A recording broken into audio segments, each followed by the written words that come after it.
Hi everyone, a warm welcome to all of you to my YouTube channel the glimmer of hope. मैं सत्यम और आप सभी को अपने यूट्यूब चैनल पे स्वागत करता हूं। आइए आज फिर द हिंदू का एक एडिटोरियल पे कुछ डिस्कशन करते हैं, कुछ एनालिसिस करते हैं और जो भी फैक्ट्स, जो भी वर्ड्स यहाँ से हम लोग सीखेंगे, जो एग्जाम पॉइंट ऑफ व्यू से अगर देखा जाए, एग्जाम के दृष्टिकोण से अगर देखा जाए तो काफ़ी इंपॉर्टेंट होंगे। डिस्कशन स्टार्ट करने से पहले आप सभी लोगों से मेरा नम्र निवेदन है कि जो कोई भी इस चैनल को देख रहे हैं, प्लीज़ सपोर्ट मी।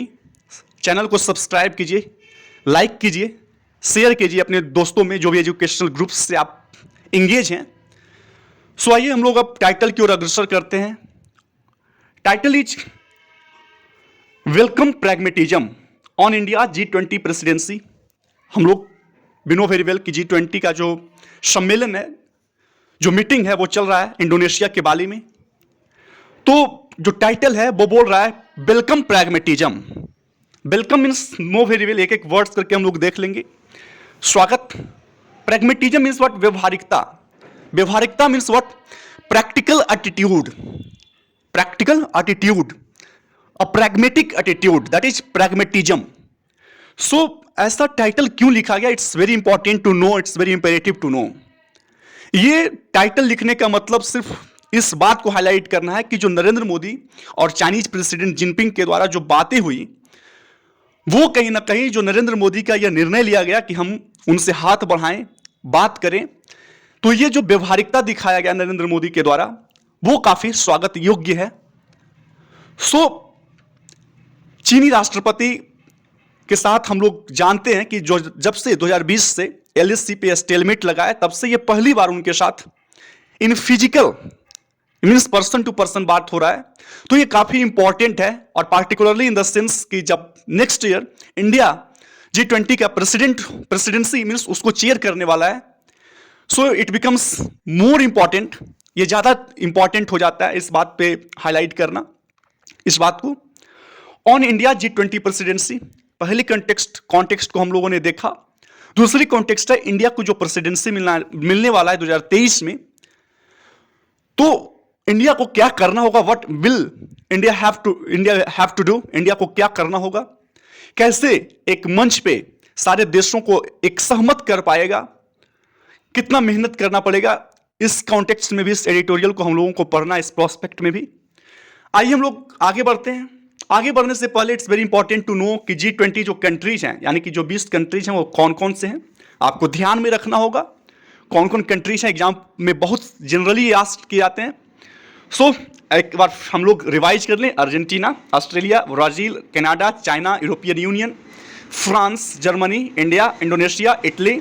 इंडोनेशिया में ही ये सम्मेलन चल रहा होता है अभी। Italy, Japan, Mexico, Russia, Saudi Arabia, south Africa, south Korea, Turkey, United kingdom and United states.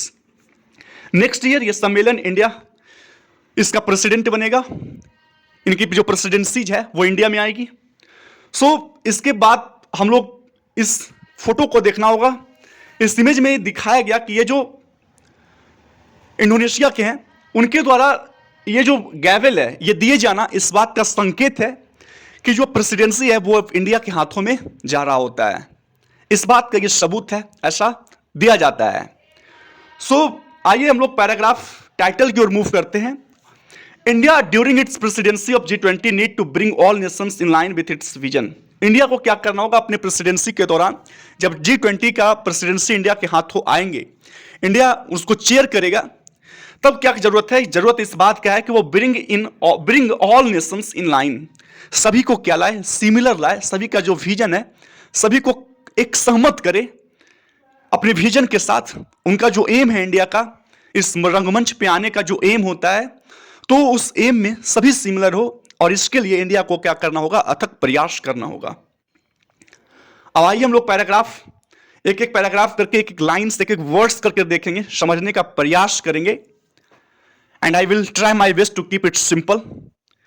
So starting from the very first line, with the handover of the gavel from Indonesian President Joko Widodo, Prime Minister Narendra Modi took over leadership of G20 process on Wednesday, which will position India at the helm of forming consensus among the most advanced economies over the next year. With the handover of gavel from Indonesian president, सबसे बात जो याद रखने वाला है वो है कि प्रेसिडेंट इंडोनेशिया के कौन है, प्रेसिडेंट कौन है, जोको विडोडो। इनके द्वारा जब गैवेल दिया जाता है प्रेसिडेंट इंडियन प्राइम मिनिस्टर के हाथ में, नरेंद्र मोदी के हाथ में, उस समय से प्राइम मिनिस्टर जो है Narendra Modi took over the leadership, जो नेतृत्व होता है वो अपने हाथों में लेते हैं। और G20 प्रोसेस का वेडनेसडे को विच विल पोजीशन इंडिया, जो इंडिया को क्या करेगा, पोजीशन करेगा, स्थापित करेगा। कहां पे स्थापित करेगा? At the helm of means संगठन का प्रमुख बनाएगा उसको, संगठन का G20 समिट का संगठन का प्रमुख बनाएगा, प्रमुख के तौर पे स्थापित करेगा। Of forming consensus among the most advanced economies, जो सबसे विकसित देश हैं, तो जो एडवांस्ड इकोनॉमीज हैं उनमें क्या करना होगा, इंडिया को कंसेंसस बनाना होगा, सहमति बनाना होगा। ये इंडिया को क्या करना होगा, प्रयास करना होगा over the next year. India's presidency which begins on December 1, India की जो अध्यक्षता है वो कब स्टार्ट होगी, दिसंबर 1 को। कम्स एट ए टाइम, लेकिन ये जो अध्यक्षता है, ये जो लीडरशिप है, एक ऐसे समय में आता है जब वर्ल्ड जो है, जब दुनिया जो है फेसिस इकोनॉमिक हार्डशिप, आर्थिक कठिनाइयों से जूझ रहा होता है, आर्थिक कठिनाइयों का सामना कर रहा होता है, एंड ग्लोबल रिसेशनरी ट्रेंड्स, और वैश्विक मंदी की जो प्रवृत्ति है उसका भी सामना कर रहा होता है। So for India it's going to be tough and tense. India के लिए एक बहुत ही टेस्टिंग टाइम आने वाला है।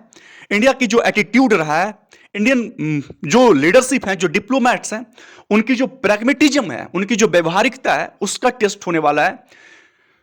इन एडिशन, और क्या है, जो पॉलिटिकल पोलराइजेशन है, जो राजनीतिक ध्रुवीकरण हुआ है बिटवीन किनके बीच में, the USA and European Union के बीच में, रशिया के बीच में, all G20 members will make every meeting that India will host fraught with tension. Means ये जो पोलराइजेशन है, कहीं ना कहीं इंडिया जो कोई भी मीटिंग को होस्ट करेगा, जो भी कोई भी मीटिंग का मेजबानी इंडिया करेगा, वो इट्स क्रिस्टल क्लियर कि वो मेजबानी जो है, वो जो कॉन्क्लेव होगा वो टेंशन से भरा हुआ होगा, पार्टिकुलरली क्योंकि जो पोलराइजेशन हुआ है कंट्रीज के बीच में, और ये पोलराइजेशन अल्टीमेटली रिजल्ट करेगा, काउज करेगा टेंशन को, जो भी समिट इंडिया के द्वारा होस्ट किया जाएगा, मेजबानी किया जाएगा। The next is but the G20 summit in Bali provided some positive signals. लेकिन ये जो G20 समिट इंडोनेशिया के बाली में हुआ, कुछ पॉजिटिव, कुछ सकारात्मक संकेत भी देते हैं।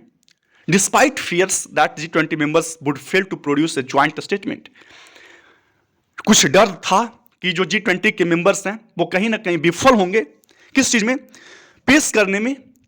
किस चीज को पेश करना है, प्रोड्यूस ज्वाइंट स्टेटमेंट, जो साझा बयान होंगे, जो सहमति से उभरे हुए बयान होंगे, उसको फेल हो जाएंगे उसको पेश करने में।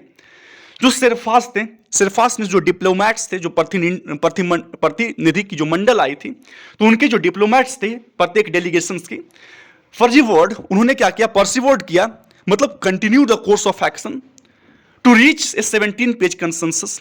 वो क्या हुआ, एक सहमत होकर 17 पेज की एक कंसेंसस, एक सर्वसम्मति से तैयार किया गया डॉक्यूमेंट तैयार किया गया। एक्सपेक्टेडली, और अपेक्षा जैसा किया जा रहा था, there was trouble over the paragraphs on the Russian Ukraine conflict.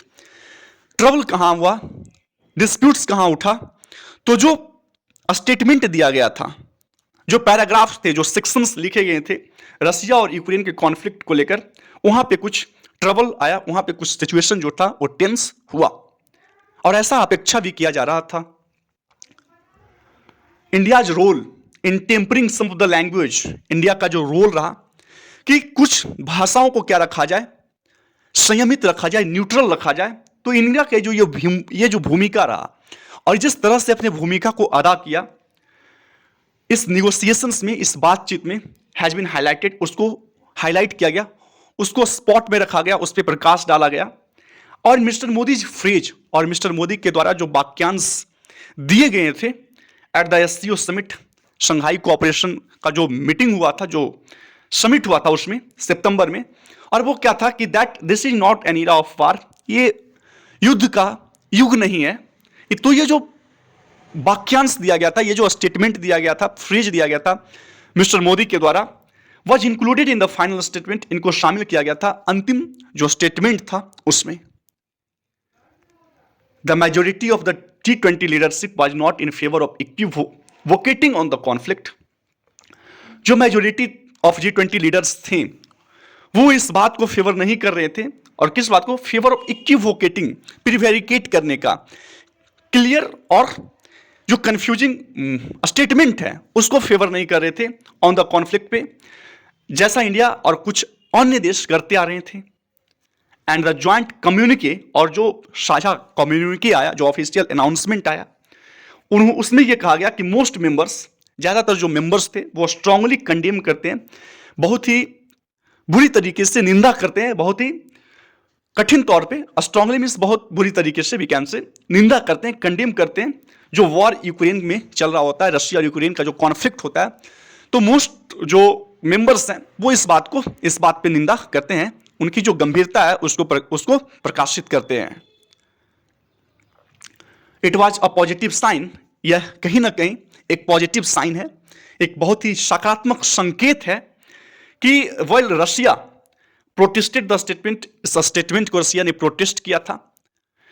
It's foreign minister, इनके जो विदेश मंत्री थे रशिया के, सार्गे लैब्रोव वाज प्रेजेंट, उस मीटिंग में प्रेजेंट थे। एंड प्रेसिडेंट पुतिन्स एब्सेंस, और प्रेसिडेंट रशिया के जो प्रेसिडेंट हैं पुतिन, उनका एब्सेंस, उनकी अनुपस्थिति वास्तव में contributed to a more manageable summit for Indonesia, Indonesia के लिए एक काफ़ी मैनेजेबल, है ना, काफ़ी मैनेजेबल समिट को करने में मदद पहुंचाया। कौन मदद पहुंचाया? तो पुतिन की जो अनुपस्थिति रही वो। सो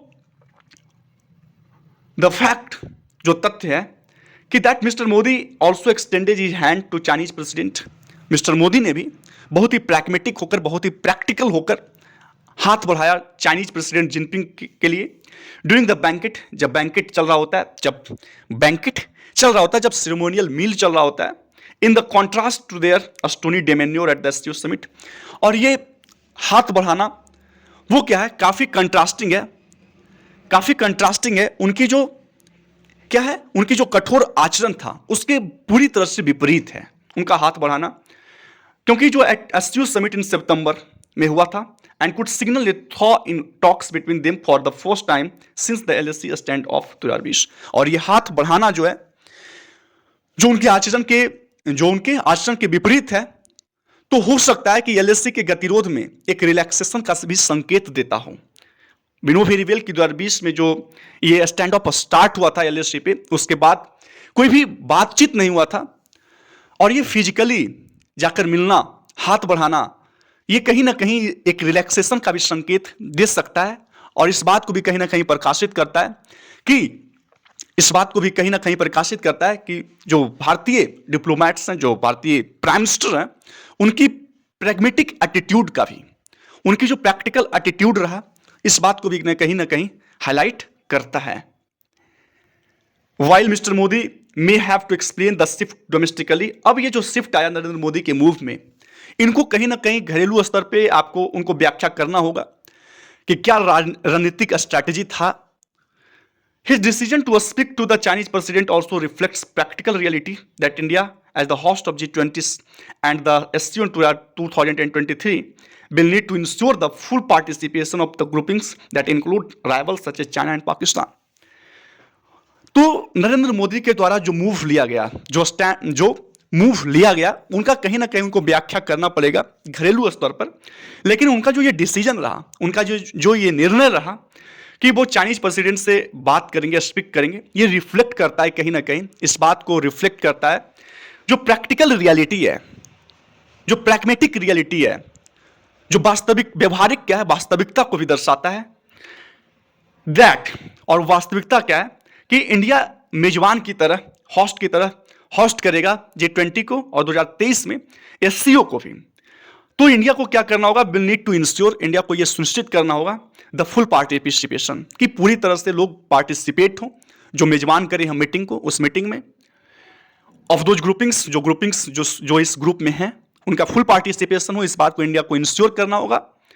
और उस ग्रुपिंग में इंक्लूड करेगा अब उनके इंडिया की जो प्रमुख प्रतिद्वंदी है चाइना और पाकिस्तान भी इस ग्रुप में इंक्लूडेड रहेंगे। So India will have to be pragmatic, India will have to be practical, India को व्यवहारिक होना पड़ेगा। But on the other hand India को फूंक फूंक कर कदम भी रखना होगा। More such pragmatism will be necessary for India. ऐसे ही कुछ और व्यवहारिक स्थिति को बनाए रखना होगा इस रंगमंच पे in its year of G20 presidency. जब ये अपने ईयर्स में रहेंगे, अपने इनके जो साल रहेंगे जब ये प्रेसिडेंसी स्टार्ट करेंगे India, with about 200 meetings plan, जिसमें बताया गया कि 200 मीटिंग्स को प्लान किया जा चुका है। To achieve this New Delhi will have to be bring on board all. अब इसको अचीव करने के लिए इंडिया, न्यू दिल्ली का जो विजन है, न्यू दिल्ली का जो ऑब्जेक्टिव है, यानी इंडिया का जो ऑब्जेक्टिव है उसको अचीव करने में, उसको प्राप्त करने के उनको क्या करना होगा, will have to bring on board all countries, सारे कंट्रीज को मंच पे लाना होगा with its vision for the forum's future. किस लिए? तो अपना जो एम है और जो फोरम्स का फ्यूचर है, जो इस रंगमंच का फ्यूचर है, जिसलिए ये सारे जो मीटिंग्स को बनाए जाते हैं, लाए जाते हैं, तो इनका जो फ्यूचर है उसको फुलफिल करने के लिए, उनको फुलफिल करने के लिए होगा इंडिया को क्या करना होगा, इंडिया को अथक प्रयास करना होगा कि सभी कंट्रीज को इस मंच पे लाया जाए, चाहे वो आर्क राइवल से क्यों ना हो, चाहे वो चाइना हो, चाहे वो पाकिस्तान हो। प्रत्येक कंट्रीज को इंडिया को इंश्योर करना होगा कि वो फुल पार्टिसिपेशन करे और जो फोरम का फ्यूचर है उसको फुलफिल करे। फोरम का फ्यूचर क्या है? Steering the world's economic leadership, steering the world's economic leadership through the difficult phase. ये जो डिफिकल्ट फेज चल रहा होता है इकोनॉमिक लीडरशिप, उसमें भी अपनी क्या करे, आर्थिक नेतृत्व दिखाएं, आर्थिक नेतृत्व दिखाएं। मीन्स इस कठिन दौर से आर्थिक नेतृत्व को आगे बढ़ाना होगा। And preparing for future perils, और जो फ्यूचर पेरिल्स है, जो भविष्य में खतरे हैं, उसके लिए अपने आप को सुदृढ़ बनाना होगा, संकल्पित बनाना होगा।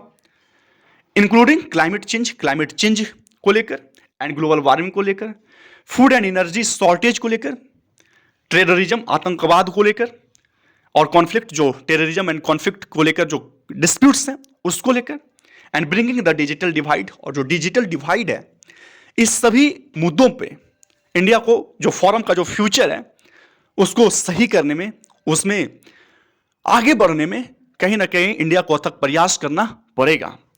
एक लास्ट आपको डिजिटल डिवाइड जो होता है, वो gap between the regions that have access to modern information technology and those that don't or have restricted access। Means digital divide क्या है कि बहुत सारे ऐसे रीजन्स हैं जहाँ पे एक्सेस होता है मॉडर्न इंफॉर्मेशन टेक्नोलॉजी का, और बहुत सारे ऐसे रीजन्स होते हैं जहाँ पे नहीं के बराबर और फिर रिस्ट्रिक्टेड होते हैं। So that is digital gap. उस डिजिटल गैप को भी कहीं ना कहीं फील करना होगा। So this is the essence of this very article. आशा करते हैं कि आर्टिकल आपको समझ में आया होगा।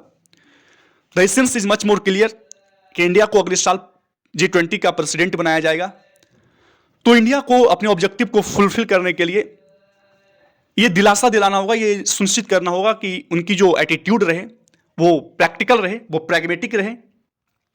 साथ ही साथ उनको ये प्रयास करना होगा कि चाहे वो आर्क राइवल्स ही क्यों ना हो, चाहे वो प्रमुख प्रतिद्वंदी ही क्यों ना हो, वो सभी जब भी इंडिया होस्ट करे वो इस रंगमंच पे आए, इंडिया आए।